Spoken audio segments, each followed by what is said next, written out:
कई शहर सिर्फ शहर होते हैं, but Vadodara it's not just a city, it's an emotion, a vibe, a full on Barodian tribe. सुबह की चाय विष्णु टपरी से और खमन मिले तो बस क्या बात है रे।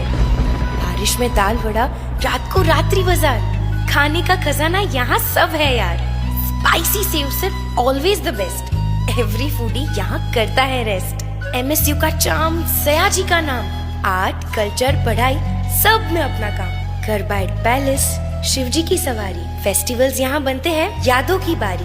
सनसेट एट कोटना या अजवा का व्यू, बड़ौदा की सीन्स ऑलवेज फील न्यू। मंगल बाजार में शॉपिंग डिलाइट, ममरा मिनी ट्रेन सब कुछ फील्स राइट। मॉडर्न टच चाहिए तो फिर इन ऑर्बिट मॉल आ जाओ। फैशन हो या फूड डिलाइट, हर कॉर्नर यहाँ फील सो राइट। ये शहर सिर्फ जगह नहीं, ये अपना बड़ौदा है, जहाँ हर मोड़ पर कहानी है।